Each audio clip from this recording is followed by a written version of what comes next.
मैं हूँ अधम जनों का सरदार रे अधम जनों का सरदार रे कर दो अधम जनों को पार कर दो अधम जनों को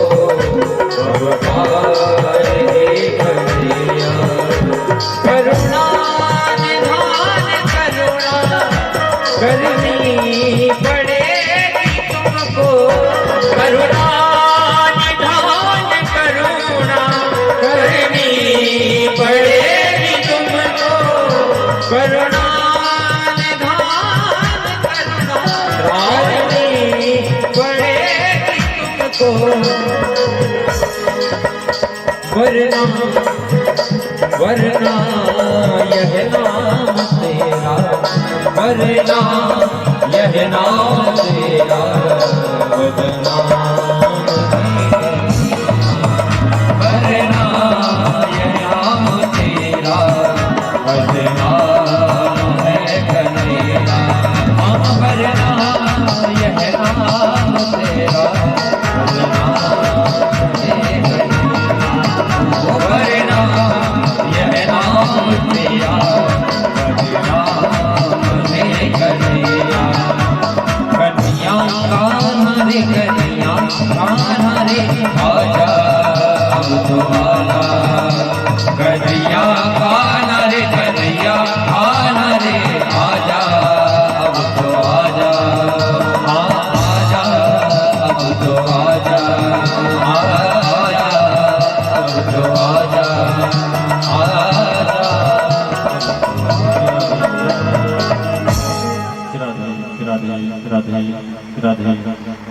ओम ध्येयं सदा परिभवग्नवमिष्टदोहं तीर्थास्पदं शिवविरञ्जनुतं शरण्यं प्रत्यार्तिहं प्रणतपालभवादिपोतं वन्दे महापुरुषते चरणारविन्दम् ओम पवित्रः पवित्रो वा सर्वावस्थाङ्गतो भवः यस्मरेत् पुण्डरीकाक्षं सवायाभ्यान्तरासतिः प्राणप्रसुप्तमदेवता ध्यानं मह कान्ते श्रुतामृषतनन्दितसारदण्डो यत्रैकतो वलसितामसताङ्गशोभा वृन्दावनेऽपि कृतया मुनिगानसङ्गं राधा मुकुन्दयुगलं तदहं नमामि प्राणप्रसुप्तमाय नमः सर्वोपचारार्थे गन्धाक्षरप्रवाणं समर्पयामि बालमुकुन्ददेवता ध्यानं मह कृष्णाय वासुदेवाय हरये परमात्मने प्रणतक्लेशनाशाय गोविन्दाय नमो नमः बालमुकुन्दकुलचरणकमलभ्यो नमः सर्वोपचारार्थे गन्धाक्षरप्रवाणं समर्पयामि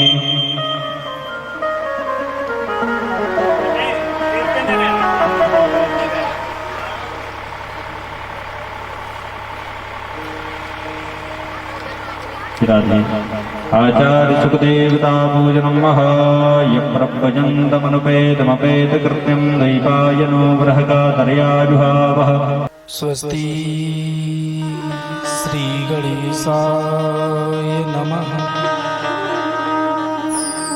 श्री सरस्वती नमः श्री गुरु चरण कमलेभ्यो नमः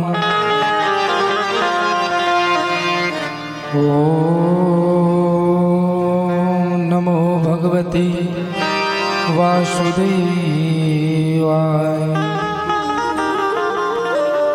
चैतन्यं शाश्वतं शान्तं व्योमातीतं निरञ्जनं बिन्दुनादिकलातीतं तस्मै श्री गुरुवे नमः।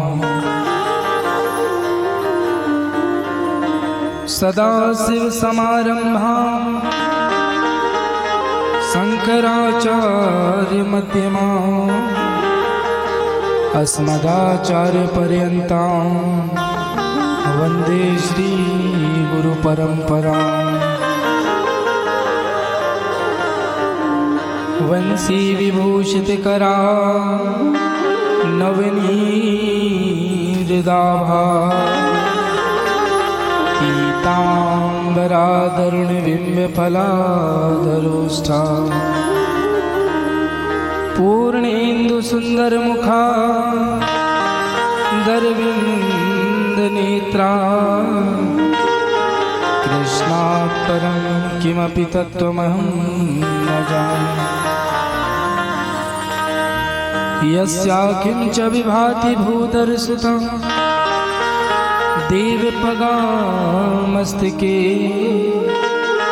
भाले बालविदुर्गरले च गरलं यस्योरसि व्यालराज सोऽयं भूतिविभूषणः सुरवरः सर्वाधिपः सर्वदा सर्वगतः शिवः शशिनिभः श्रीशङ्करः पातु माम्। नीलाम्बुजश्यामलकोमलाङ्गं सीतासमारोपितवामभागम् पाणो महासायकचारुचापं नमामि रामं रघुवंशनाथम्। मनोजवं मारुततुल्यवेगं जितेन्द्रियं बुद्धिमतां वरिष्ठं वातात्मजं वानरयूथमुख्यं श्रीरामदूतं शरणं प्रपद्ये। बोलिए श्री बालकृष्ण भगवान की, श्रीमद्भागवत महापुराण की, श्री सीतारामचंद्र भगवान की, श्री गौरी शंकर भगवान की, श्री हनुमान जी महाराज की, परम पूज्य श्री गुरुदेव भगवान की जय जय श्री राधे श्याम। परम मंगलमय परात्पर अखिलेश्वर अकारण करुणा वरुणालय भक्त वांछित पीताम्बरधारी भगवान श्री बालकृष्ण एवं उनके ही वांग्मय स्वरूप श्रीमद् भागवत महापुराण को हम सब कोट सह प्रणाम करते हैं। श्री राधा रमण जी के पावन युगल चरणों में कोट सह सत सत प्रणाम। इस पावन श्रीमद् भागवत के इस ज्ञान यज्ञ में आवाहित विराजमान समस्त देवी देवताओं को मैं इस पवित्र व्यासपीठ से कोट से प्रणाम करता हूँ। पूजन का कार्य संभाल रहे सतत श्रीमद् भागवत का मूल स्वरूप का पारायण कर रहे हैं हमारे विद्वत आचार्य गणों का स्वागत वंदन अभिनंदन। सामवेद प्रणीत गंधर्व स्वरूप संगीत में साथ दे रहे कुशल संगीतकार बंधुओं का स्वागत अभिनंदन। अपने जीवन में एक श्रेष्ठ संकल्प को धारण कर इस अमृतमयी कथा का पान कर रहे हमारे यजमान वृंद परीक्षित स्वरूप यजमान जोड़ी उनका मैं स्वागत अभिनंदन करता हूँ। आप सभी श्रोतागण शिव स्वरूप पुरुष वृंद भक्ति शक्ति स्वरूप मात्र शक्ति आपका भी स्वागत है अभिनंदन वंदन है। सिया राम मैं सब जग जानी करहूं प्रणाम जोर जुग पानी। और आइए आज के इस पावन द्वितीय दिवस की मंगलमयी कथा इस ज्ञान गंगा में हम प्रवेश करते हैं। सकल लोक जग पावनी संपूर्ण जगत का कल्याण करने के लिए यह श्रीमद् भागवत की यह ज्ञान की गोदावरी यह ज्ञान की गंगा यह त्रिवेणी हम सबके बीच में यहाँ पर प्रवाहित हो रही है। हमारे ग्राम हीरावाड़ी में बवार परिवार का बहुत बहुत हृदय से साधुवाद, उनका अभिनंदन बंदन। बंधुओं, एक बात विशेष तौर पर ध्यान रखिएगा कि जब तक हमारा जीवन परमार्थ की भावना से नहीं जुड़ता, जब तक हम अपने जीवन को परोपकार में परमार्थ में नहीं लगाते, तब तक इस संसार में प्रसिद्धि या कीर्ति हमें प्राप्त नहीं होती। एक और बात कि हमारा जो जीवन है हमारे द्वारा किए गए सत्कर्म है, और जब तक जीवन में धर्म को धारण ना किया जाए, और धर्म ऐसा जो सदैव परोपकारों में लगा हो, परमार्थ का चिंतन करता हो, ऐसा धर्म,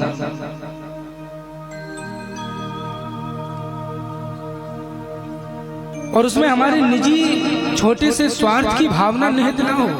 हम स्वार्थ से अलग होकर परमार्थ के दिशा में हम चिंतन करें, सोचें।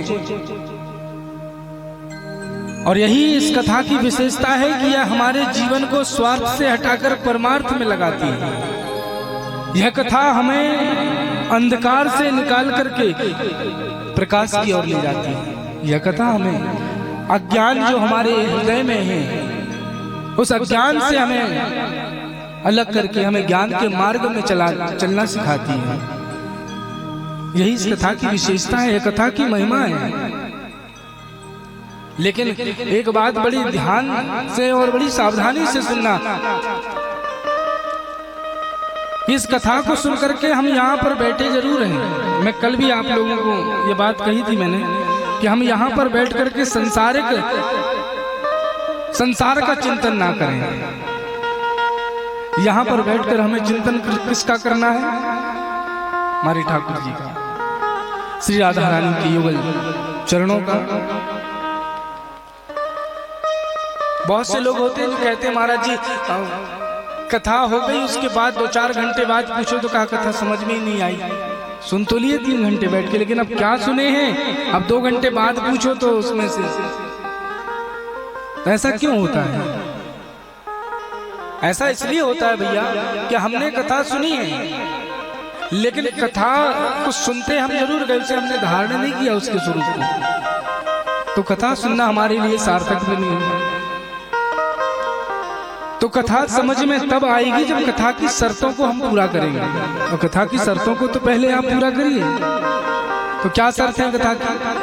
कथा की प्रमुख रूप से जो शर्त है, तो कहा 2 बातों का विशेष ध्यान रखना चाहिए। कभी भी कहीं भी हो, अगर कहीं भी आप जा रहे हैं जहाँ कथा चल रही है, तो इन 2 बातों का विशेष ध्यान रखना। पहली बात, जब हम कथा में घर से जाएं तो हमारे हाथ खाली नहीं होने चाहिए, हाथ भरे होने चाहिए और बुद्धि खाली होनी चाहिए। अब हम लोग उल्टा करते हैं, हाथ तो खाली और बुद्धि एकदम भरी। संसार के प्रपंच भरे हैं और यहाँ बैठे हो पहले से ही भरी है बुद्धि, अब उसमें यहाँ क्या भर के ले जाओ? इसलिए दिमाग बुद्धि एकदम शांत, एकदम खाली होनी चाहिए। इन बातों का विशेष ध्यान, ये शर्त है। और यही बात गोस्वामी जी महाराज ने मानस में संकेत करते हुए यही बात लिखी है। जे श्रद्धा संबल रहित नहीं संतन कर तिन कहूँ मानस अगमयति जिन्ह प्रिय रघुना। कथा में जब भी आइए तो श्रद्धा लेकर के आइए, अब आस्था को लेकर के आइए। अब ऐसी बात नहीं है कि आप अगर आस्था नहीं होती भागवत जी के प्रति, ठाकुर जी के चरणों के प्रति, तो हम यहाँ बैठे नहीं होते, पहली बात। लेकिन शास्त्र कहते हैं कि हमारी आस्था बलवती होनी चाहिए, आस्था के प्रभाव में कभी कोई कमी न रहे। जैसे माँ पार्वती के जीवन में जो उन्होंने आस्था को लगाकर, जो पार्वती को न जाने कितने लोग आए समझाने के लिए कि पार्वती तुम शंकर जी को पति के रूप में प्राप्त करना चाहती हो, छोड़ दो उनकी तपस्या करना। अरे शंकर जी ऐसे सरलता से नहीं मिलने वाले, सप्तऋषि जैसे महात्मा आए समझाने। और यहाँ तक कह दिया पार्वती से कि तुम जिन्हें पति के रूप में प्राप्त करना चाहती हो उनका अमंगल भेष है चिता की भस्म लगाए रहते। महादेव अवगुण भवन विष्णु सकल गुणधाम। अरे पार्वती तुम भगवान शंकर की उनको पति के रूप में प्राप्त करना इस आशा को छोड़ दो। तो तुम प्राप्त करना ही चाहती हो तो भगवान विष्णु की आराधना करो, उनकी तपस्या करो जो सकल गुणों की खान है। बड़ा सुंदर उत्तर दिया सप्तऋषियों को माँ भगवती पार्वती ने। कहा भले ही भगवान शंकर में कितने भी अवगुण हो, कितना ही उनका अमंगल वेश हो, लेकिन जिसका मन, जिसका प्रेम अब जिससे हो जाए, और मेरी ये आस्था, मेरी जो निष्ठात्मक प्रीति है वो मैं भगवान शंकर के प्रति है, और ये एक जन्म की नहीं। कहा जन्म कोटि लगे रगर हमारी, वरहु शंभु न तो रहूं कुमारी। ये एक जन्म की नहीं बल्कि अपितु कोटि जन्म, करोड़ों जन्म से मैं इस आस्था को लगाकर बैठी हूँ कि विवाह करूंगी तो शंकर के साथ ही करूंगी, वरना जीवन भर ही मुझे अविवाहिता कुमारी ही क्यों ना रहना पड़े। ये ऐसी आस्था, बस उसी प्रकार की आस्था हमें अपने जीवन में लगाना है। हमें अपने जीवन में ये आस्था तो है हम में, लेकिन वो बलवती नहीं है, कभी भी डिग जाती है। उस आस्था के प्रभाव में कमी आ जाती है। तो श्रद्धा लाइए, आस्था लाइए, आत्मबल यानी संबल, कि हम भगवान की कथा श्रवण करने जा रहे हैं, भागवत की कथा हम सुनेंगे, और भागवत की कथा सुन करके ठाकुर जी का प्रेम हमें अपने जीवन में चाहिए, और इसके अतिरिक्त कुछ नहीं चाहिए। अच्छा, कितने लोग मानते हैं कि भागवत जी की कथा सुनकर के पुण्य मिलता है? एक बार हाथ उठाकर बताने जरा। भागवत की कथा सुनकर पुण्य मिलता है, और संत कहते हैं कि भैया भागवत की कथा सुनने से पुण्य मिलता है ऐसा मत सोचो। हमारे इतने पहले से ही पुण्य हो गए हैं एकत्रित कि तब जाकर ये भागवत सुननी मिल रही है। तो ये पुण्यों का प्रतिफल है। हमारे संचित पुण्य कर्म एकत्रित होकर फल प्रदान जब करते हैं तो यह श्रीमद् भागवत रूपी यह ज्ञान की गंगा हमारे जीवन में प्रवाहित होती है।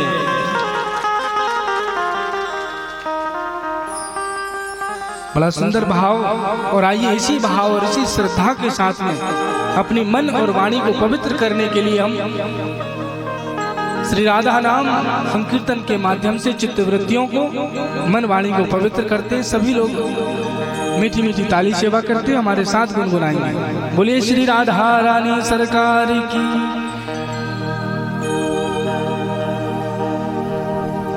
जय जय श्री राधा रमण, जय जय नवल किशोर, जय गोपी चित चोर प्रभु, जय जय माखन चोर। जय जय श्री कृष्णा, जय जय श्री राधे, जय जय श्री कृष्णा, जय जय श्री राधे। राधा जी मेरी स्वामिनी, कौन तपस्या की, तीन लोक तारण तरण है तेरे आधीन। जय जय श्री कृष्णा, जय जय श्री कृष्णा, जय जय श्री कृष्णा, जय जय श्री राधे। राधा मेरी मात है, पिता मेरे घनश्याम, उनके चरणन वंदन है, कोटि कोटि प्रणाम। जय जय श्री कृष्णा, जय जय श्री राधे, जय जय श्री कृष्णा, जय जय श्री राधे। वृंदावन के वृक्ष को मरम न जाने को, डाल डाल और पात में राधे राधे हो। जय जय श्री कृष्णा, जय जय श्री कृष्णा, जय जय श्री कृष्णा, जय जय श्री राधे। भाव बिना भक्ति नहीं, भक्ति बिना नहीं भाव, भक्ति भाव एक रूप है, दो एक स्वभाव। जय जय श्री कृष्णा, जय जय श्री कृष्णा, जय जय श्री कृष्णा, जय जय श्री। अरे ऐसी वाणी बोली मन का आपा खोल, औरन को शीतल करे आपो शीतल हो। जय जय श्री कृष्णा, जय जय श्री राधे, जय जय श्री कृष्णा, जय जय श्री राधे। श्याम नाम की लूट है, लूट सके तो लूट, अंतकाल पछताएगा जब प्राण जाएंगे छूट। जय जय श्री कृष्णा, जय जय श्री राधे, जय जय श्री कृष्णा, जय जय श्री राधे। भाव के साथ ताली से बात करते हुए। दुख में सुमिरन सब करे, सुख में करे न कोई, जो सुख में सुमिरन करे तो दुख काहे को। जय जय श्री कृष्णा, जय जय श्री राधे, जय जय श्री कृष्णा, जय जय श्री राधे। आकर आसन में बसो महावीर बजरंग, दर्शन सबको दीजियो मां अंजनी के संग। जय जय श्री कृष्णा, जय जय श्री राधे, जय जय श्री कृष्णा, जय जय श्री राधे। जय जय श्री कृष्णा, जय जय श्री राधे, जय जय श्री कृष्णा, जय जय श्री राधे। गोपाल मुरलिया वाले, नंदलाल सवरिया प्यारे, गोपाल मुरलिया वाले, प्रेम से गाइए। नंदलाल सवरिया प्यारे, गोपाल मुरलिया वाले, नंदलाल सवरिया प्यारे, गोपाल मुरलिया वाले, नंदलाल सवरिया प्यारे, गोपाल मुरलिया वाले, नंदलाल सवरिया प्यारे, गोपाल मुरलिया वाले, नंदलाल सवरिया प्यारे। श्री राधा जीवन, राधा जीवन नीलमणि, नंदलाल सवरिया प्यारे। श्री राधा जीवन नीलमणि, नंदलाल सवरिया प्यारे, श्री राधा जीवन नीलमणि, गोपाल मुरलिया वाले। श्री राधा जीवन नीलमणि, गोपाल मुरलिया गोपाल मुरलिया वाले, नंदलाल सवरिया प्यारे। गोपाल मुरलिया वाले, नंदलाल सवरिया प्यारे। मेरा कोई ना, मेरा कोई ना, ओ मेरा कोई ना सहारा बिन तेरे, नंदलाल सवरिया मेरे। मेरा कोई न सहारा बिन तेरे, नंदलाल सवरिया मेरे। करुणामयी ममतामयी मेरी दयामयी राधे। करुणामयी ममतामयी मेरी दयामयी राधे।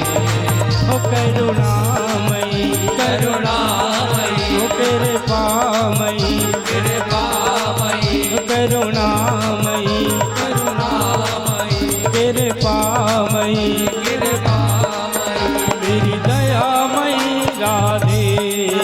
करुणामयी कृपामयी मेरी दयामयी श्यामा।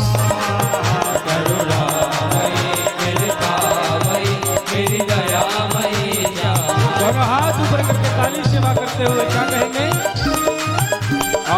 आओ सुनाए तुम्हें ब्रज की कहानी, आओ सुनाए तुम्हें ब्रज की कहानी, आओ सुनाओ तुम्हें ब्रज की कहानी, आओ सुनाए तुम्हें ब्रज की कहानी। कृष्ण थे राजा राधा थी रानी, कृष्ण थे राजा राधा थी रानी, कृष्ण थे राजा राधा थी रानी, कृष्ण थे राजा राधा थी रानी, श्री वृंदावन की राजधानी।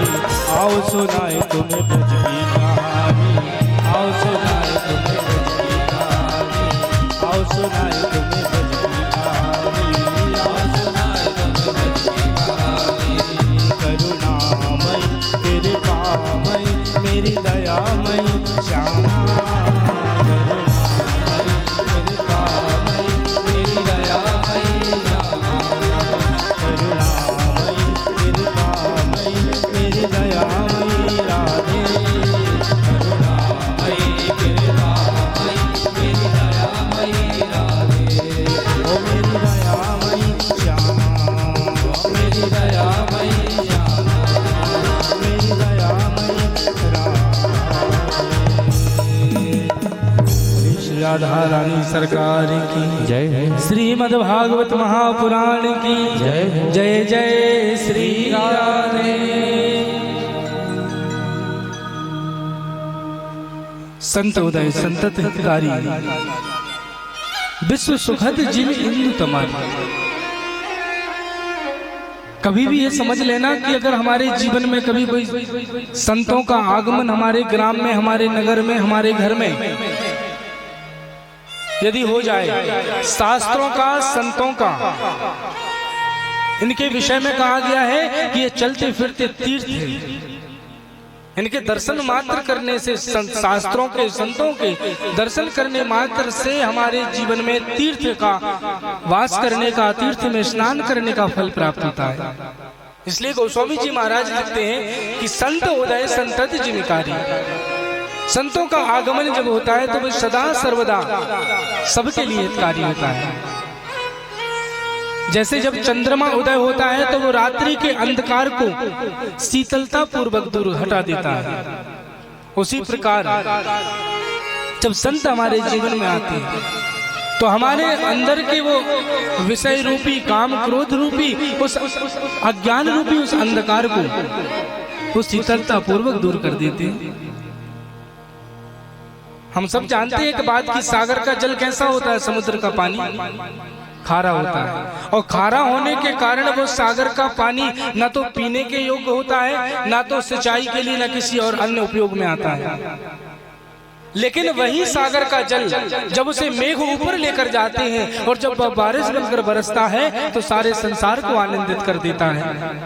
उसी प्रकार जब हमारे जीवन में मेघ रूपी जब संत आते हैं तो हमारे अंदर के उस खारेपन को, उस विषय रूपी, काम क्रोध रूपी उस खारेपन को दूर करके और हमारे घट में ही, हमारे हृदय में वो परमात्मा का दर्शन करा देते हैं। ये शास्त्रों की और संतों की महिमा है।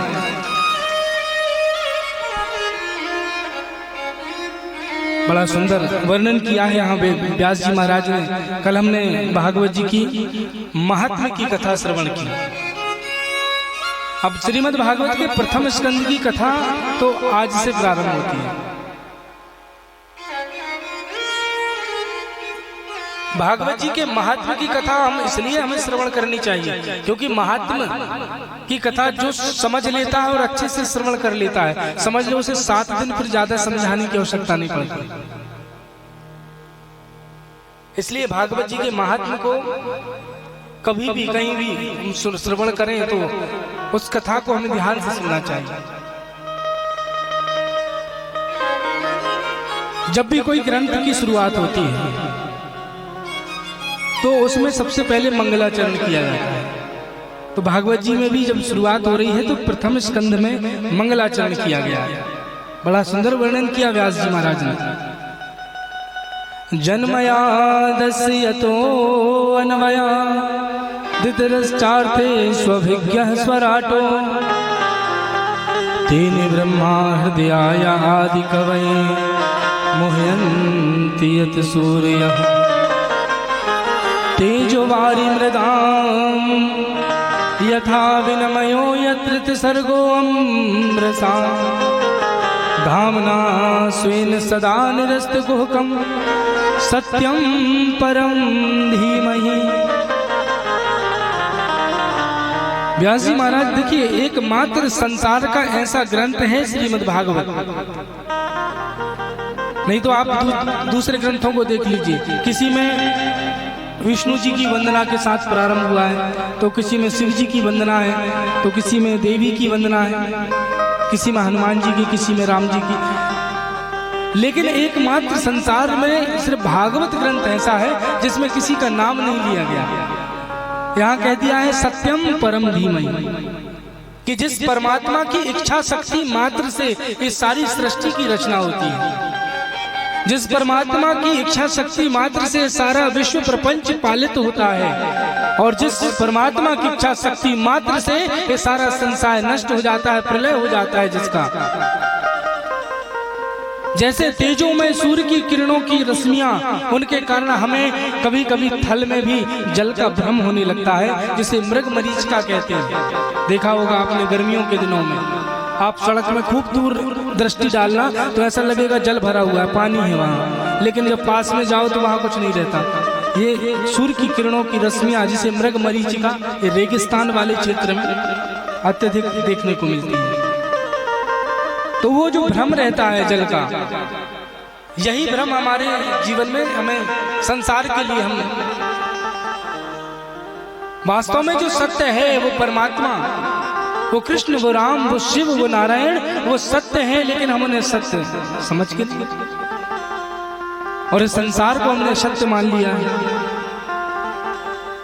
शायद व्यास जी महाराज यही बताना चाह रहे हैं कि इस संसार में कि जीवन भर सत्य पर चलने का जब हम श्रेष्ठ संकल्प लेते हैं, तभी हमारी शिव पूजा सार्थक है, तभी हमारी नारायण पूजा भी सार्थक है, और तभी हमारा श्रीमद् भागवत की कथा सुनना भी सार्थक है।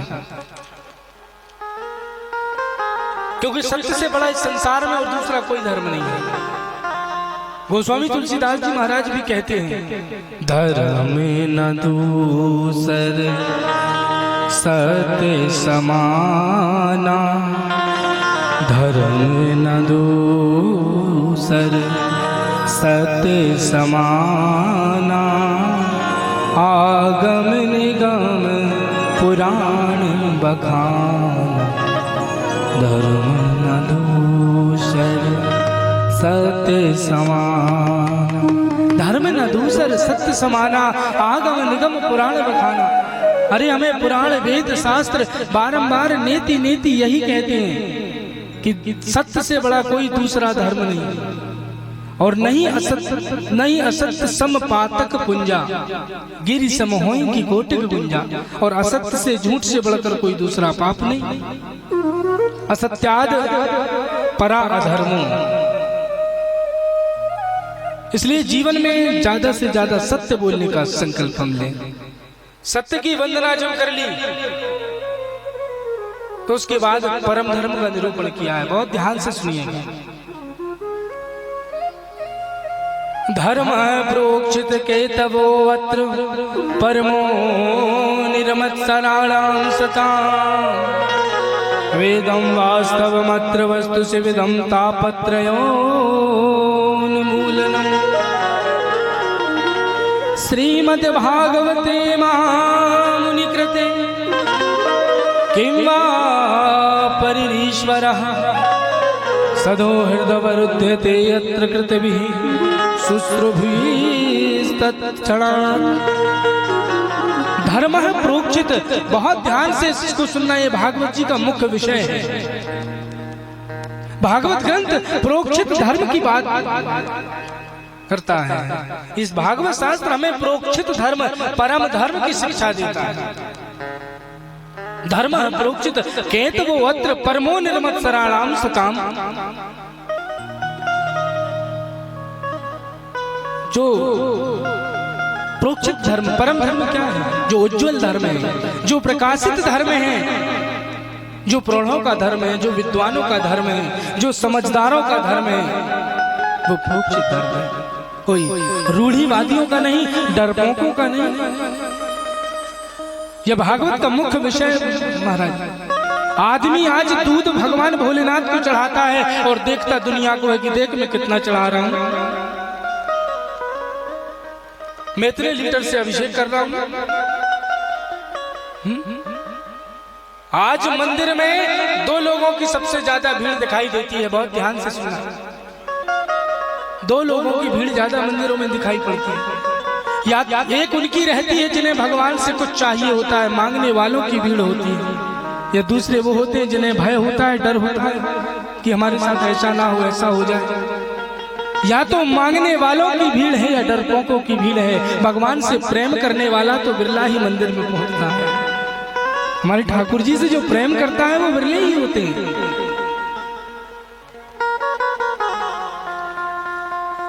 और जो प्रेमी भक्त होता है, जो भगवान से जिसे प्रेम होता है, तो वो तो जहां रहता है, जिस स्थिति में होता है, वो तो वहीं भगवान को प्रकट कर लेता है। एक दुष्ट के दरबार में, मांसाहारी के दरबार में भक्त प्रहलाद ने खंबे में से भगवान को प्रकट कर दिया। धर्म है प्रोक्षित केत वो अत्र परमो निर्मत्सराणाम शताम। कपटता रहे थे, काम ना रहे, शुद्ध सात्विक धर्म, समझदारों का धर्म, कोई पारंपरिक धर्म नहीं, कोई रूढ़िवादितों का धर्म नहीं। महाराज घर में देखो तो नींबू मिर्च लटका के रखते, वाहनों के पीछे टूटी फटी चप्पल लटकाए हैं, वाहनों के नींबू मिर्च लटका। कोई पूछे भैया क्यों लटकाए हुए टूटी फटी चप्पल, तो कहा महाराज जी से दुर्घटना से बचाव होता है, रक्षा होती है।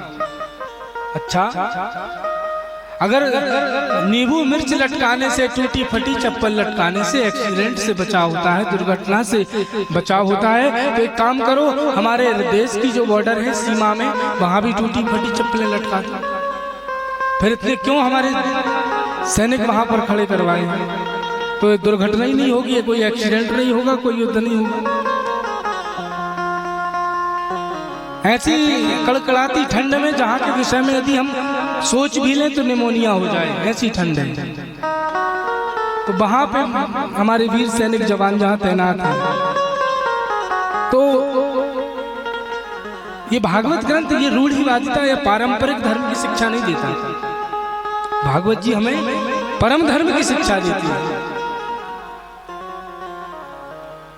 अनुभव करके इसलिए धर्म को अपनाया है, किसी के कह देने से नहीं, व्यापार के लिए नहीं,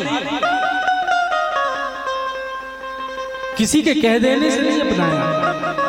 वरना महाराज पूर्व पुरुषों की कृपा से, माता पिता के आशीर्वाद से, गुरुजनों के आशीर्वाद से इतना क्वालिफिकेशन है कि बढ़िया से बढ़िया जॉब छोड़ के बैठे हुए, मल्टीनेशनल कंपनी में, कंपनी के बहुत सारी। लेकिन ये एक परम धर्म का, शास्त्र का एक वास्तविक प्रचार करना, उसे उस जन जन तक, लोगों तक उसको पहुंचाना, ये कर्तव्य है, ये धर्म है। समस्त सनातन भाइयों को एकजुट करना, राष्ट्र के प्रति वफादार, धर्म के प्रति, संस्कृति के प्रति कर्तव्यनिष्ठ बनाना, ये हमारा संकल्प है। और ध्यान देना, संत उसे नहीं कहते जो एक हाथ में अमरूद लिया और दूसरे हाथ में उसे फेंक कर उसे सेब बना दिया। एक हाथ में महाराज केला लिया, दूसरे हाथ में से सेब बना दिया, संतरा बना दिया, ऐसे गोल गोल गोल गोल आंख घुमाई, लॉटरी का नंबर बता दिया। संत उसे नहीं कहते जो केले को अमरूद बना दे, संत उसे नहीं कहते जो संतरे को सेब बना दे, बल्कि संत उसे कहते हैं जो भटके हुए, बिगड़े हुए को मेरे राधा रमण का भक्त बना दे, वो संत होता है, वो संत होता है। प्रोक्षित धर्म ये परिपक्वता है, मैच्योरिटी। रूढ़िवादिता से अलग, पारंपरिक अंधश्रद्धा, अंधविश्वास से हट करके भागवत जी हमें परम धर्म के मार्ग में चलने की शिक्षा प्रदान करता है। कि हमारा जीवन कौन से धर्म क्या है, उससे पहले हम समझें परम धर्म है क्या। अब कोई परंपरा अलग होती है, धर्म से उसका कोई लेना देना नहीं होता। परंपरा अलग होती है। अब अलग अलग क्षेत्र में अलग अलग संस्कृति और यही विविधताओं का तो देश है हमारा हिंदुस्तान, जहां अलग अलग प्रकार की संस्कृति है, विविधताओं से भरा हुआ है। अब जो हमारे घर में, अब कोई कहे कि हमारे घर में बलि देने की परंपरा है, देवी को पूजन में हम दूसरे जीव की बलि देते हैं। कोई कहे हमारे यहाँ ये परंपरा ऐसा होता है, क्यों होता है? अच्छा, हमारे पिताजी और उनके पिताजी और उनके पिताजी भी यही करते थे तो हम भी कर रहे हैं। तो भैया ये इसका धर्म से कोई लेना देना नहीं है। भागवत ये परंपरा है, और ये परंपरा रूढ़िवादिता ये हमने और आपने बनाई है। लेकिन जो वास्तविक धर्म है, जो परिपक्व धर्म है, जो समझदारों का धर्म, जो विद्वानों का धर्म है, जो प्रौढ़ों का धर्म है, वो परम धर्म की शिक्षा में भागवत जी से मिलती है। ध्यान देना, मॉडर्न होने में कोई समस्या नहीं, कोई प्रॉब्लम नहीं। समय के साथ आप आधुनिक बनकर रहे, मॉडर्न बनकर रहे, लेकिन समस्या मॉडर्न होने में नहीं, समस्या हमारे अपनी मर्यादा और अपनी संस्कृति को भूल जाने में है। समस्या वहां रहती है। आज से 50, 60, 70 साल पूर्व का भारत स्वतंत्र होने के लिए लड़ाई लड़ रहा था, और आज का भारत स्वच्छंद होने के लिए लड़ रहा है। ये स्वच्छंदता क्या है कि हमें कौन, ये हमारी ये निजी आजादी है, हमारी निजी स्वतंत्रता है कि हम जैसा कपड़े पहने, हम जैसे रहें। कोई हमें क्या, हाँ ये हमें आप होते कौन हो बोलने वाले? हम चाहे जैसा अपना जीवन जी, हमारी निजी स्वतंत्रता है, ये स्वतंत्रता नहीं है। अरे स्वतंत्र मानते हो अपने आप को? विषयों के गुलाम हैं हम स्वतंत्र नहीं हैं। जरा सा भी विषय आया और डगमगा जाता और अपने आप को स्वतंत्र मानते। स्वतंत्रता अलग है और स्वच्छंदता अलग है। ये स्वच्छंद जीवन जीने की जो वृत्ति हमने पाल रखी है, हम अपनी संस्कृति को, अपनी मर्यादाओं को भूल जाते हैं। माँ बाप के साथ कैसा व्यवहार करना चाहिए, बड़े बूढ़े बुजुर्गों के साथ कैसा व्यवहार करना चाहिए, यही मर्यादा हम भूल जाते हैं। एक छोटी सी बड़ी कहानी बचपन में पढ़ी थी, और शायद आप लोगों ने भी सुनी होगी, पढ़ी होगी। एक गांव में आग लग गई, और उस गांव में जब आग लगी तो सारे लोग भागने लगे। तो सब भाग रहे थे इस गांव को छोड़ करके, सब घर बार सामान, लेकिन दो भाग नहीं पा रहे थे, मजबूर थे। एक था अंधा और दूसरा था लंगड़ा। अच्छा, अंधा दिखे नहीं, कहां भागे? लंगड़े के पैर नहीं, महाराज कैसे भागे? अब तब अंधे ने जाकर के लंगड़े से कहा कि तू मेरे कंधे पर बैठे, मेरी आंख नहीं है तो क्या हुआ, तेरी आंखें हैं, और तेरे पैर नहीं है तो क्या हुआ, मेरे पैर हैं। तू मेरे कंधे पर बैठ जा, तू रास्ता बताते चलना, और मैं तुझे हम दोनों इस आग से बच जाएंगे। और इस प्रकार दोनों निकल गए। ये कहानी हमने सुनी है, लेकिन इस कहानी यहाँ नहीं है, कहानी की आगे। और ये अंधा कौन है और ये लंगड़ा कौन है? कहा भैया ये अंधी जवानी है और ये लंगड़ा बुढ़ापा है। ये अंधी जवानी है। और आज भी संसार में जो आग लगी हुई है वैमनस्यता की, ईर्ष्या की, द्वेष की, इस संसार रूपी अग्नि से आप कैसे बच सकते हो? तो कहा जब चरण हो नवयुवक के, उस जवान के चरण हो, और अनुभव के नेत्र, अनुभव की आंखें बुजुर्गों की हो, वृद्धों की हो, तो संसार रूपी अग्नि से बचा जा सकता है। इसलिए बड़े बूढ़े बुजुर्गों के अनुभव को कभी नकारना मत। आज के नवयुवक युवतियों को यही मैं इस व्यासपीठ से बात कहना चाहूंगा कि हम जो स्वच्छंदता के पीछे भागते हैं, धर्मो प्रोक्षित केतव अत्र परमो निर्मत्सराणाम सताम। कभी भी अपने माँ बाप की आज्ञा के बगैर उनके आदेश, क्योंकि वो हमें थोड़ी देर के लिए कड़वे जरूर लगेंगे, थोड़ी देर के लिए हमें उनसे तकलीफ होगी, और वो तकलीफ आपको जीवन भर आनंद प्रदान देगी। आनंद वो जीवन भर उससे आपको सुख मिलेगा,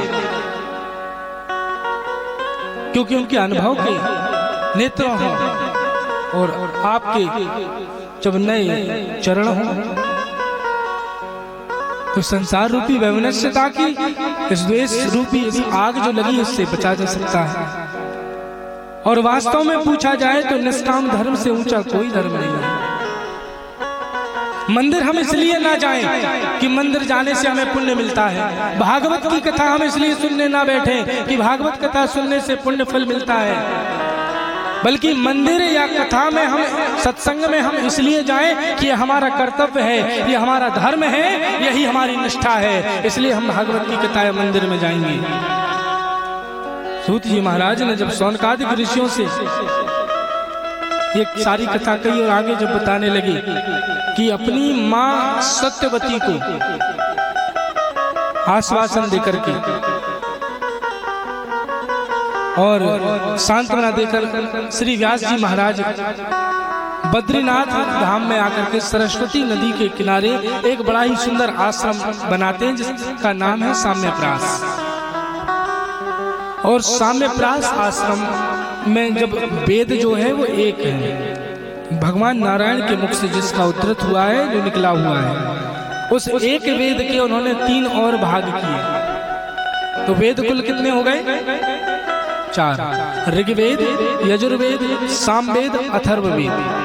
ये 4 वेद व्यास जी महाराज ने इसके 4 भाग किए एक वेद के।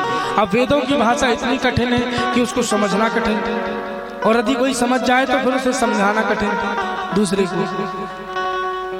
तो वेदों को ही आधार बनाकर व्यास जी महाराज ने पुराणों की रचना की। तो 17 पुराणों की रचना कर दी, लेकिन मन में अभी शांति नहीं है। जो शाश्वत शांति मिलनी चाहिए वो नहीं है। तब देवर्षि नारद जी आए और नारद जी के कहने पर 18वें पुराण के रूप में श्रीमद् भागवत महापुराण की रचना की।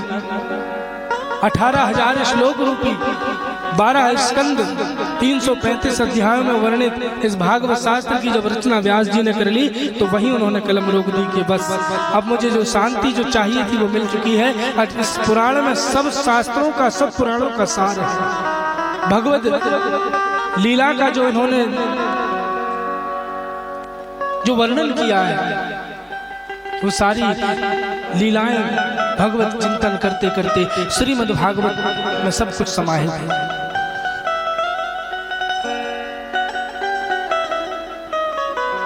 अब व्यास जी महाराज ने भागवत जी तो लिख ली, लेकिन उनके मन में एक बात आई कि मैंने श्रीमद् भागवत ग्रंथ तो लिख दिया, लेकिन अब इसका प्रचार प्रसार कौन करेगा। देखिए नारद जी ने भी ये बात बताई कि व्यास जी मेरे जीवन में एक जब तक संत कृपा यदि नहीं होती, गुरु कृपा यदि नहीं होती, क्योंकि संत कृपा गुरु कृपा के कारण ही आज मैं दासी पुत्र से आज मैं देवर्षि नारद बना हूं। नारद जी ने अपना स्वयं का बताया कि मैं एक दासी का पुत्र था और संतों ने ऐसी कृपा की कि आज देवर्षि नारद बन गया। तो इस संत कृपा का परिणाम है। इसलिए जब भी समय मिले जीवन में संतन के संग लाग रे तेरी अच्छी बनेगी, संतन के संग लाग रे ओ तेरी अच्छी बनेगी, संतन के संग लाग रे तेरी अच्छी बनेगी, संतन के संग लाग रे तेरी अच्छी बनेगी, संतन के संग लाग रे तेरी अच्छी बनेगी, अच्छी बनेगी। बनेगी तेरी किस्मत जगेगी, अच्छी बनेगी तेरी किस्मत जगेगी, अच्छी बनेगी तेरी बिगड़ी बनेगी, अच्छी बनेगी तेरी बिगड़ी बनेगी। होए तेरो बड़ भाग रे, होए तेरो बड़ भाग रे, ओ तेरी अच्छी बनेगी। होए तेरो बड़ो भाग रे, तेरी अच्छी बनेगी। तन के संग लाग रे, तेरी अच्छी बनेगी। तन के संग लाग रे, तेरी अच्छी बनेगी। श्री राधे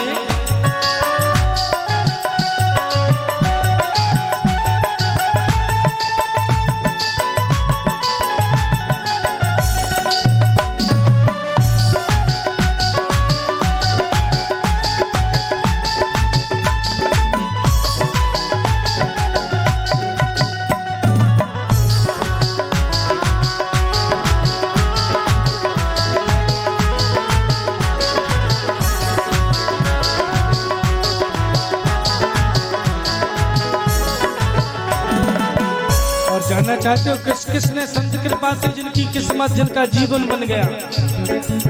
ध्रुव जी की बन गई, प्रहलाद जी की बन गई, ध्रुव जी बन गई प्रहलाद जी की बन गई, ध्रुव जी की बन गई, प्रहलाद जी की बन गई, ध्रुव जी की बन गई प्रहलाद जी की बन गई।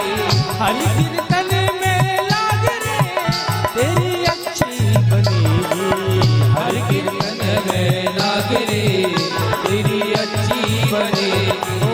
संतन के संग लाग रे, तेरी अच्छी बनेगी। संतन के संग लाग रे, तेरी अच्छी बनेगी। संत कृपा जिस पे हो जाए तो कहते हैं संतों का भाव है कि जिस पर कृपा करते हैं, जब श्री हरि नारायण हमारे ठाकुर जी जिस पर कृपा करते हैं संतों का दर्शन उन्हें ही होता है और संतों का मिलन उसे ही होता है। जब नारायण कृपा करें तब संत का मिलन होता है, बिना हरि कृपा मिले ही नहीं संता।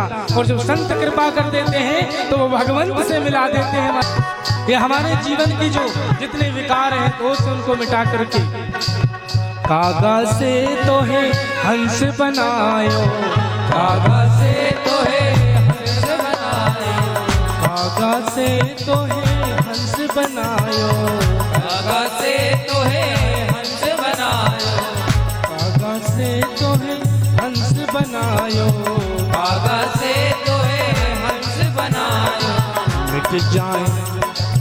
मिट जाए सब दाग रे, तेरी अच्छी बनेगी।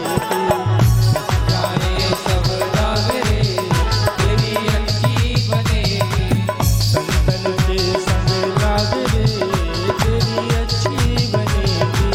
संतन के संग लाग रे, तेरी अच्छी बनेगी।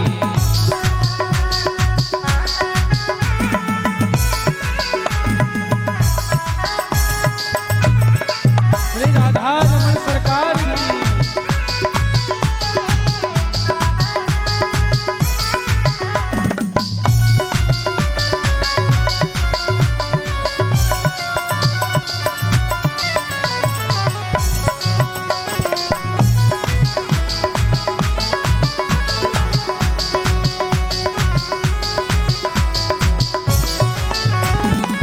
संतन के संग भक्ति बढ़ेगी, संतन के संग भक्ति बढ़ेगी, संतन के संग भक्ति बढ़ेगी, संतन के संग भक्ति बढ़ेगी, भक्ति बढ़ेगी तेरी भक्ति बढ़ेगी, भक्ति बढ़ेगी तेरी भक्ति बढ़ेगी।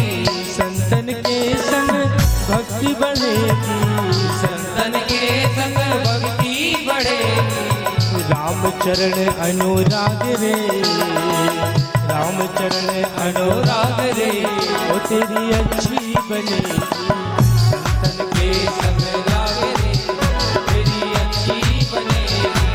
संतन के संग लाग रे, तेरी अच्छी बनेगी। संतन के संग लाग रे, तेरी अच्छी बनेगी। संतन के संग लाग रे, अच्छी बनेगी।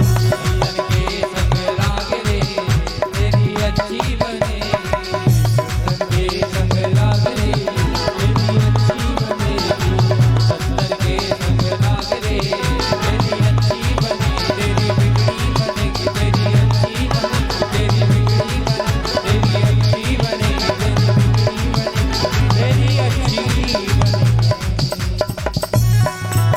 सदगुरुदेव भगवान की जय हो। तो व्यास जी महाराज ने के मन में एक भाव आ गया कि मैंने भागवत जी तो लिख दिया है, लेकिन अब इसको जन जन तक कौन पहुंचाएगा, इसके प्रचार प्रसार का अधिकारी कौन होगा। तो तभी मन में एक विचार आया कि अरे वो तो कोई और नहीं बल्कि मेरा ही पुत्र मेरा ही बेटा है। कौन? गुरुदेव सुखदेव जी महाराज। लेकिन सुखदेव जी महाराज को जो जंगल में निर्जन एकांत में सुनसान वन में बैठे हुए हैं, निर्गुण निराकार निर्विशेष ब्रह्म के ध्यान में समाधिस्थ होकर के, अब उनको वापस कौन लाएगा? उनकी समाधि से उठाकर उनको वापस लाने की सामर्थ्यता किसमें है? तो व्यास जी महाराज ने अपने तो छोटे छोटे शिष्यों को बुलाया और शिष्यों को बुला करके और एक श्लोक उन्हें याद कराया भागवत जी का, और कहा इस श्लोक का गान करना जहां सुखदेव जी महाराज बैठे हैं। कहा ठीक है। दोनों शिष्य गए वहां श्लोक का गान करने लगे। ब्रहापीडम नटवरवप कर्णयो कर्णिकारम बिभ्रदवास कनक कपिसम वैजयंतीम चमाला।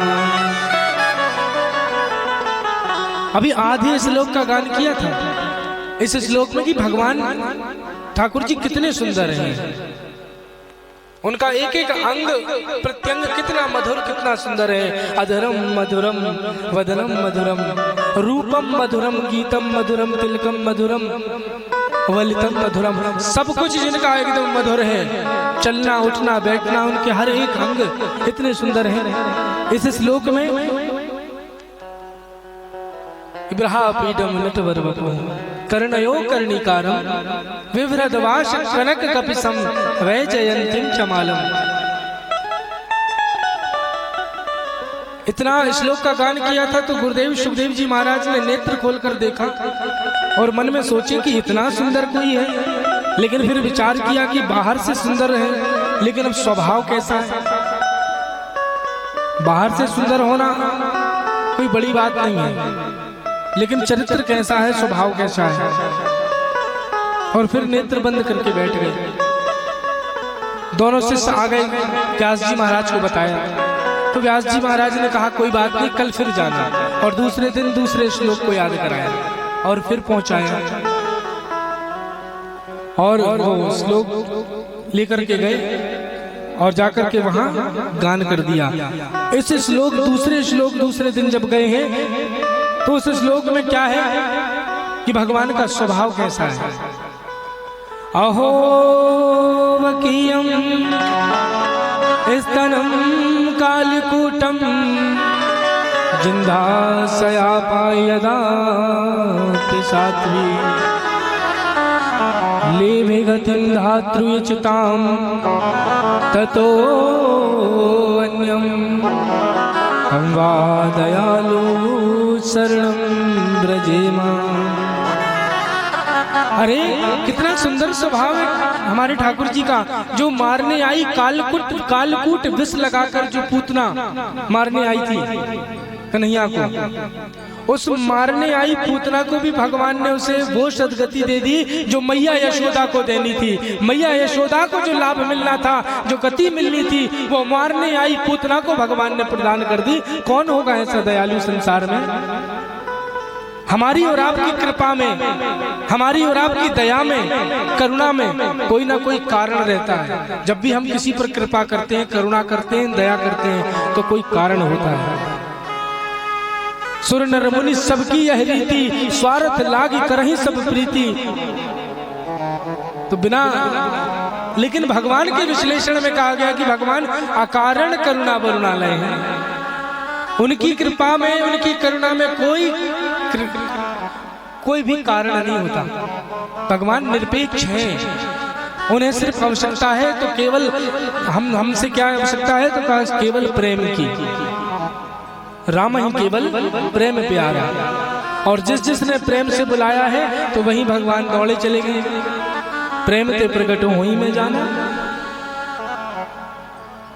तो भगवान को कि जीव मुझसे प्रेम करे, प्रेम से संसार में रहे।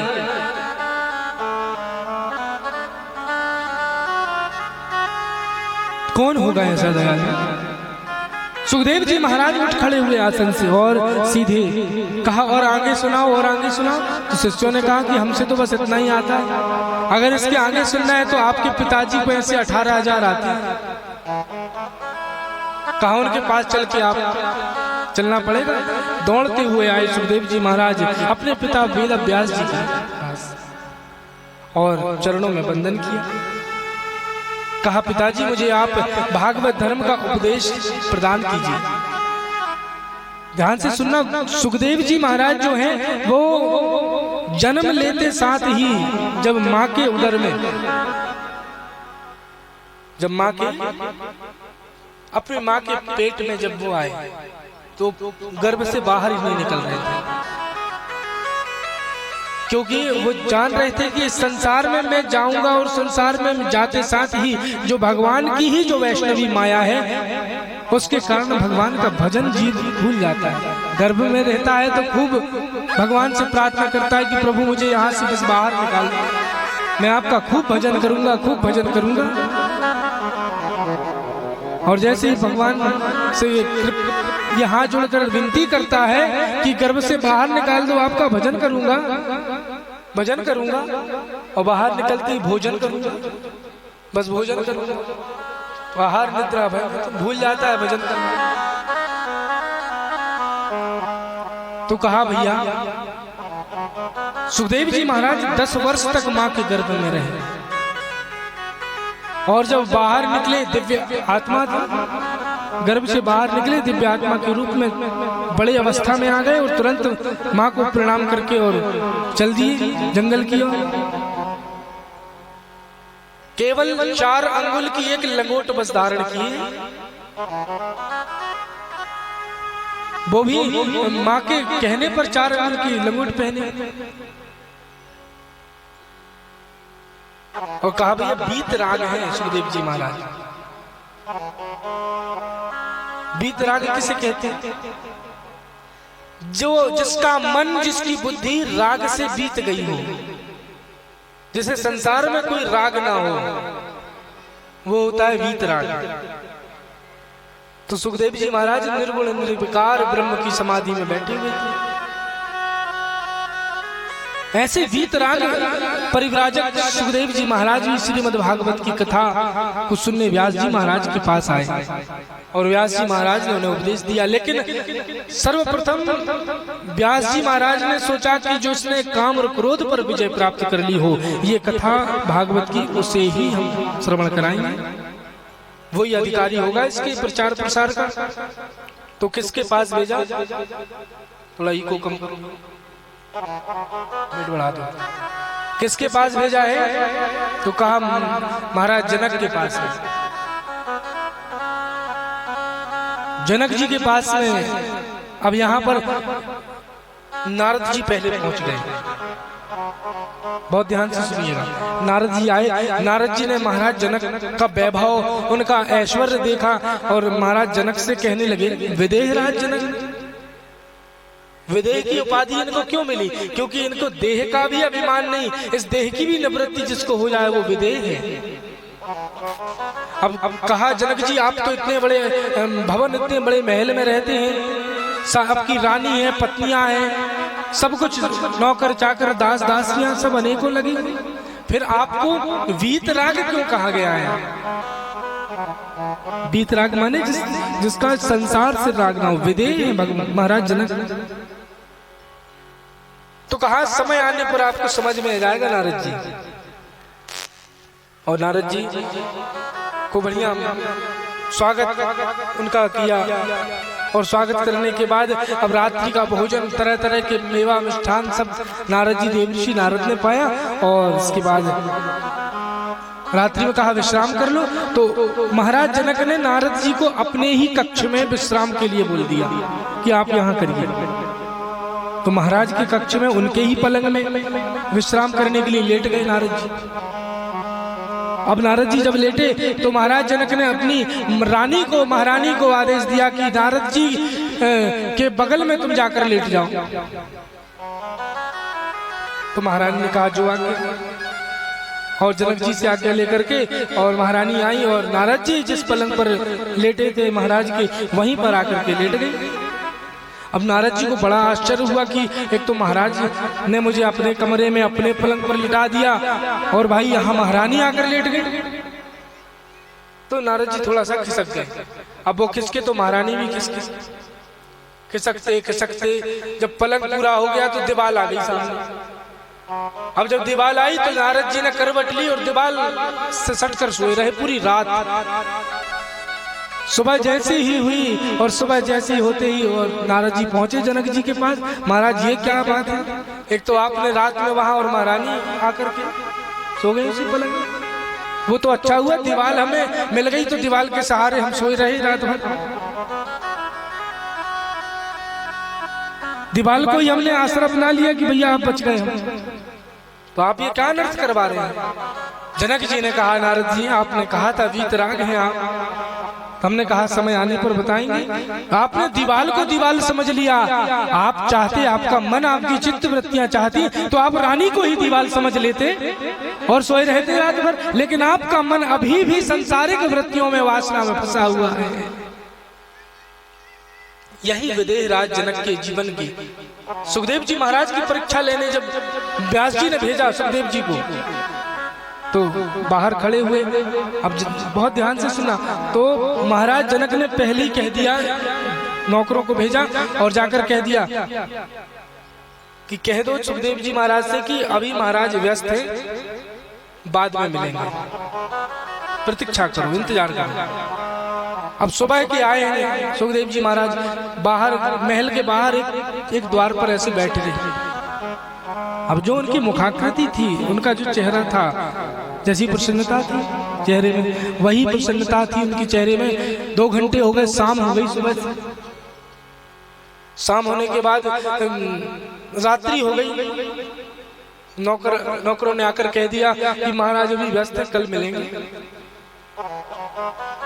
तो सुखदेव जी महाराज बैठे रहे 2 दिन 3 दिन ऐसे महाराज 7 दिन और 7 रात 7 दिन और 7 रात गुरुदेव सुखदेव जी महाराज बाहर बैठे रहे। यहाँ महाराज जनक सिर्फ नौकरों को भिजवाते दोनों टाइम, सुबह भी शाम भी, केवल यह देखने के लिए कि बाहर बैठे सुखदेव जी, केवल उनका चेहरा देखकर आना है कि उनके चेहरे का जो शुरू दिन आए थे जो भाव था वो अभी कैसा है, दूसरे दिन कैसा है, तीसरे दिन कैसा है। नौकरों ने जाकर कहा सेवकों ने कि महाराज जो प्रथम दिन आए थे, जो उनके चेहरे में जो मुस्कान थी, जो उत्सुकता थी, वही दूसरे दिन, वही तीसरे दिन, वही 7वें दिन भी वही। उनके चेहरे की आकृति में कोई परिवर्तन नहीं आया। हमसे कोई कहते 10 मिनट इंतजार करना और 2 घंटे 1 घंटे हो जाए तो फिर देखो। और महाराज अगर सोचो सुबह से शाम हो जाए क्या हाल होगा। तो यही बात है कि इन्होंने क्रोध पर जो विजय प्राप्त की, तुरंत महाराज जनक ने अंदर बुलवाए, कहा आप जिस कार्य से आए थे वो कार्य आपका हो गया है। व्यास जी ने, आपके पिताजी ने जिसके लिए भेजा था कि क्रोध की परीक्षा लेनी है, तो वो परीक्षा मैंने ले ली। व्यास जी को पत्र लिखकर भिजवा दिया। तब जाकर के यह काम और क्रोध पर विजय प्राप्त गुरुदेव सुखदेव जी महाराज ने किया और भागवत शास्त्र का उपदेश व्यास जी ने उन्हें प्रदान किया। वही भागवत ग्रंथ जो गुरुदेव सुखदेव जी महाराज ने राजा परीक्षित को जब 7 दिन का श्राप मिला तो उनके मुक्ति के लिए, उनके मोक्ष के लिए 7 दिन तक श्रीमद् भागवत की कथा श्रवण कराई। शौनक जी ने कहा कि ये परीक्षित जी कौन है और इनको श्राप कैसे मिला, ये सारी कथा हमें विस्तार से सुननी है। श्री राधे। तो ये कथा हमें सुननी है। अब परीक्षित जन्म की कथा यहाँ श्रवण करा रहे हैं, तो बहुत ध्यान से सुनना। सूत जी महाराज शौनकादिक ऋषियों को परीक्षित जन्म की कथा श्रवण करा रहे हैं। बात महाभारत के समय की है और महाभारत के समय में जब कौरव और पांडवों का जब युद्ध हुआ तो अनेक वीर योद्धा वीर गति को प्राप्त हो गए। भीम ने अपने गदा के प्रहार से दुर्योधन के दोनों जंघाओं को उरुदंडों को तोड़ डाला और दुर्योधन अपने रथ के नीचे पड़ा हुआ है, मृत्यु को पुकार रहा है कि कब मौत आ जाए। सारा युद्ध समाप्त हो गया है। पांडवों के शिविर में जयघोष के नारे लगाए जा रहे हैं कि हमारी विजय हुई। कौरवों के अनेक योद्धा वीरगति को प्राप्त हो गए। तो यहाँ पर जब दुर्योधन पड़ा करा रहा था उस कुरुक्षेत्र की भूमि में, तो वहां अश्वत्थामा का आगमन होता है। अश्वत्थामा ने कहा कि मित्र, ये दुर्दशा तुम्हारी किसने की है, और जिसने भी ये दुर्दशा की है मैं तुम्हें ये वचन देता हूं। कहा पांडवों ने। तो कहा यह पांडवों पांचों के 5 पांडवों के सर धड़ से अलग करके और उनके सर जो है मैं एक झोले में भरकर तुम्हारे पास लेकर आऊंगा, बस मुझे सेनापति बना दो। अब अश्वत्थामा को यह भी नहीं पता कि युद्ध तो पूरा हो चुका है, अब सेनापति बनने से क्या मतलब, क्या फायदा। दुर्योधन ने कहा ठीक है। उसी रात्रि का समय था, रात में सोते हुए पांडवों का मस्तक काटने के लिए अश्वत्थामा शिविर में पहुंचता। तो अश्वत्थामा जब पहुंचे तो वहां श्री कृष्ण को पता चल गई ये बात कि अश्वत्थामा रात में इस भाव इस विचार से आ रहे हैं। तो प्रभु श्री कृष्ण ने 5 पांडवों को जगाया, नींद से उठा करके शिविर से बाहर ले गए। लेकिन श्री कृष्ण के बारंबार कहने पर भी पांडवों के 5 पुत्र सोए रहे, नहीं उठे। और परिणाम ये हुआ कि अश्वत्थामा आया और सोते हुए पांडवों के 5 पुत्रों को पांडव समझ करके और उनके मस्तक धड़ से अलग कर दिया और उनके मस्तक लेकर के दुर्योधन के पास पहुंचा और जाकर मस्तक नीचे। दुर्योधन ने जैसे ही देखा कि ये पांडवों के पुत्रों के मस्तक ले आया है, उसी समय दुर्योधन का हृदयाघात से प्राण निकल गए, मृत्यु हो गई। ध्यान से सुनो। द्रौपदी ने जब देखा ये दृश्य कि मेरे 5 पुत्रों के मस्तक काट करके धड़ बस आंगन में पड़े हुए हैं, पूरा आंगन खून से लथपथ है। अरे जरा विचार करो उस माँ की स्थिति कैसी होगी जिसके 5 बेटे के मस्तक, 5 के 5 पुत्रों के मस्तक काट कर ले गए। वो एक माँ के मन की स्थिति एक माँ ही समझ सकती है। द्रौपदी इतनी जोर से विलाप करती, इतनी जोर से रुदन रोती है कि द्रौपदी के करुण क्रंदन को सुन करके सब दौड़े दौड़े चले आते हैं। 5 पांडव आए। पांडवों ने कहा, अर्जुन ने अपनी तुरंत धनुष हाथ में लिया और गांडीव हाथ में लेकर कहता है कि मैं अभी अश्वत्थामा के का मस्तक यहीं धड़ से अलग करके उसका मस्तक लेकर के आऊंगा। तब द्रौपदी उन्हें रोकती है और कहती है रुक जाओ। अरे क्या अश्वत्थामा को मारने से क्या हमारे पुत्र जीवित हो जाएंगे पुनः? धन्य है द्रौपदी, धन्य है द्रौपदी जो साक्षात दया की प्रतिमूर्ति है, जिसने जिस 5 बेटों को की हत्या कर दी उसको भी द्रौपदी कह रही छोड़ दो इन्हें। गुरुपुत्र हैं और गुरुपुत्र गुरु का ही स्वरूप होता है। अरे मेरे तो सहारा है आप, मैं तो सधवा हूं, लेकिन अश्वत्थामा की माँ गौतमी तो अभी विधवा है, क्योंकि उनके जो पति अश्वत्थामा के जो पिता हैं गुरु द्रोणाचार्य, वो वीर गति को प्राप्त हो गए हैं महाभारत के युद्ध में। जब ये बात द्रौपदी ने कहा ठीक है। भगवान श्री कृष्ण ने कहा द्रौपदी जो कह रही है वो एकदम सत्य कह रही है। धन है ऐसी माँ जो साक्षात दया की प्रतिमूर्ति है। आइए उस माँ के चरणों में हम बारंबार प्रणाम करते हैं। सभी अपने माँ के चरणों में कोट से नमन करें, प्रणाम करें।